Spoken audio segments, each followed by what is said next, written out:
Hello, this is Brian J. signing on to talk about the female Bellator fight from last night.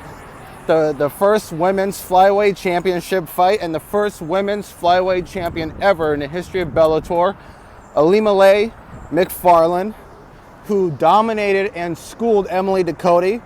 And I love both of these women. Macfarlane is a great fighter. She's multi-talented. She's great on the ground, great at striking. She's just an all-around great MMA artist.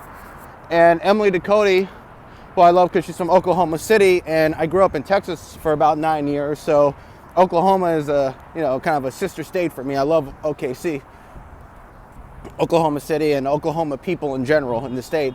But I was very happy that Emily Macfarlane, Ilima-Lei Macfarlane, was able to beat Emily to the punch. I mean, she beat her on the ground. She beat her standing up. And Emily Ducote did not go to her wrestling. She did not try to do any takedowns with her wrestling or anything, because I think Emily didn't feel confident with her wrestling. She didn't feel confident with her wrestling and taking Macfarlane to the ground, because Macfarlane was able to deal with her on the ground in their first fight. But she decided to do standing up for the rematch. Emily Ducote decided to do stand up for the rematch, and Macfarlane just kept beating her to the punch, kept getting off first.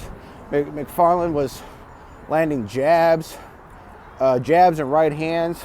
She was not landing as many kicks. I felt that Emily Ducote was landing some really good kicks and kicking her knee out, but it wasn't consistent. Like, Macfarlane just kept beating her to the punch, kept outworking her, kept outlanding her, and then Macfarlane beat her on the ground, and then she finally submitted her in the 5th round. And I think Macfarlane could have won a unanimous decision, even though the fight was sort of close. I mean, I gave Macfarlane the 1st, 3rd, and 4th round, and I gave Emily the 2nd round, and I thought Macfarlane was winning the 5th, but you never know with the judges. So I guess Macfarlane did not want to leave it in the hands of the judges and decided to just submit Emily Ducote in the 5th round.